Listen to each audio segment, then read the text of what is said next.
Hello viewers welcome to Tamil campus channel. ரீசெண்டாக நடந்து முடிஞ்ச லோக்சபா எலெக்ஷனில் ஒவ்வொரு ஸ்டேட்லேயும் ஒவ்வொரு கட்சியும் எவ்வளோ ஓட்டு வாங்கினாங்க, யார் யார் வின் பண்ணியிருக்காங்க அப்படிங்கிறவங்களுக்கு தெரியும். ஆனால் ஒவ்வொரு மாவட்டத்துலேயும் கட்சி சார்பாக போட்டியிட்டவங்க எவ்வளோ ஓட்டு வாங்கியிருக்காங்க, அதே மாதிரி உங்கள் ஊரில் ஒவ்வொரு கட்சியிலையும் போட்டியிட்டவங்க எவ்வளோ ஓட்டு வாங்கியிருக்காங்க, அதாவது ஒவ்வொரு வாக்குச்சாவடியிலையும் நீங்கள் ஓட்டு போட்ட வாக்குச்சாவடியில் ஒவ்வொரு கட்சியிலையும் போட்டுவிட்டவங்க எவ்வளோ ஓட்டு வாங்கியிருக்காங்க அப்படிங்கிறத நம்ம ஆன்லைனில் தெரிஞ்சுக்கலாம். அதை பற்றி தான் இந்த வீடியோவில் பார்க்க போகிறோம். ஸோ இதுக்கு உங்கள் மொபைலில் இல்லைனா பிசியில் உள்ள ஏதாவது ஒரு ப்ரௌசரை ஓப்பன் பண்ணிக்கோங்க. ஓப்பன் பண்ணிட்டு இதில் கூகுள் சர்ச்சில் டிஎன் எலெக்ஷன் அப்படின்னு டைப் பண்ணி சர்ச் பண்ணுங்கள். இப்போ உங்களுக்கு ஃபஸ்ட்டே ஒரு வெப்சைட் வரும், election.tn.gov.in. ஒருவேளை இந்த வெப்சைட் உங்களுக்கு வரலன்னா இந்த வெப்சைட்டோட லிங்க்கு கீழே டிஸ்கிரிப்ஷனில் இருக்குது, டேரெக்டாக அதை கிளிக் பண்ணி கூட நீங்கள் ஓப்பன் பண்ணிக்கலாம். ஸோ இதில் ஃபஸ்ட்டு வர அந்த விண்டோவை க்ளோஸ் பண்ணிக்கோங்க. இந்த பேஜில் மேலே நிறைய ஆப்ஷன் இருக்கும், இதில் எலெக்ஷன் அப்படிங்கிறத செலக்ட் பண்ணிக்கோங்க. ஒருவேளை நீங்கள் மொபைலில் பார்க்குறீங்கன்னா மேலே மெனு பார் 3 லைன் இருக்கும், அதை கிளிக் பண்ணி எலெக்ஷன் அதை செலக்ட் பண்ணிக்கோங்க. அடுத்து கீழே நிறைய ஆப்ஷன் வரும், இதில் ஃபஸ்ட்டே ஒரு ஆப்ஷன் இருக்கும், general election to Lok Sabha election 2024ன்னு அதை கிளிக் பண்ணுங்கள். இப்போ அடுத்த பேஜ் ஓப்பன் ஆகும்.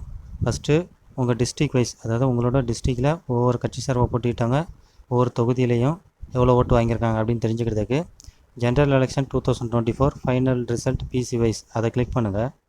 அடுத்த ஒரு பேஜ் ஓப்பன் ஆகும், இதில் உங்களோட டிஸ்ட்ரிக் நேம் எதுவோ அதை கரெக்டாக செலக்ட் பண்ணிக்கோங்க. இப்போ உங்களுக்கு ஒரு பிடிஎஃப் ஃபைல் டவுன்லோட் ஆகும்.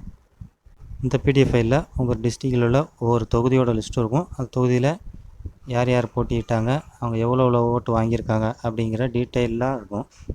அதே மாதிரி ஒவ்வொரு தொகுதியிலையுமே நோட்டா ஓட்டு எவ்வளோ போட்டிருக்காங்க, ரிஜெக்டட் ஓட்டு எவ்வளவு, டென்டட் ஓட்டு எவ்வளவு அப்படிங்கிற கவுண்ட்டு, டோட்டல் கவுண்ட்டும் இதில் டீட்டெயிலாக கொடுத்துருப்பாங்க. அடுத்து உங்கள் ஊரில், அதாவது நீங்கள் ஓட்டு போட்ட ஓட்டிங் பூத்தில் ஒவ்வொரு கட்சி சார்பு நின்றவங்க எவ்வளோ ஓட்டு வாங்கியிருக்காங்க அப்படிங்கிறத தெரிஞ்சுக்கிறதுக்கு மறுபடியும் இந்த பேஜ் வந்துக்கோங்க. இப்போ இதில் ரெண்டாவதாக ஒரு ஆப்ஷன் இருக்கும், பிசி வைஸ் ஃபார்ம் 20 டீட்டெயில்னு அதை கிளிக் பண்ணுங்கள். இப்போ இதில் லெஃப்ட் சைடில் எல்லா டிஸ்ட்ரிக் இருக்கும், அதேமாதிரி ரைட் சைடில் அந்த டிஸ்ட்ரிக்டில் உள்ள எல்லா தொகுதியும் இருக்கும். இதில் எந்த தொகுதிக்குள்ள உங்கள் ஊர் வருதோ அந்த தொகுதியை கிளிக் பண்ணுங்கள்.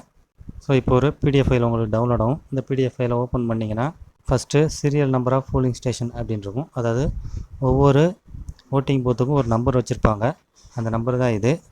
ஸோ இது மூலமாக நீங்கள் ஓட்டு போட்டால் உங்கள் ஓட்டுச்சாவடி நம்பரை வச்சு உங்கள் ஊரில் ஒவ்வொரு ஓட்டுச்சாவடியிலையும் போட்டியிட்டவங்க எவ்வளோ ஓட்டு வாங்கியிருக்காங்க அப்படிங்கிறத நீங்கள் டீட்டெயிலாக தெரிஞ்சுக்கலாம். அதேமாதிரி அதில் உள்ள டோட்டல் எவ்வளோ ஓட்டு ரெக்கார்ட் ஆகிருக்கு, அதில் நோட்டா ஓட்டு எவ்வளவு அப்படிங்கிறதையும் டீட்டெயிலாக இதில் நீங்கள் தெரிஞ்சுக்கலாம்.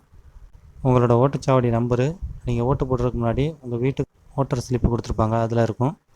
இல்லைனா ஆன்லைனில் உங்களோட டிஜிட்டல் ஓட்டர் ஸ்லிப்பை நீங்கள் டவுன்லோட் பண்ணி பார்த்தீங்கன்னா அதில் உங்களோட ஓட்டுச்சாவடி நம்பர் இருக்கும்.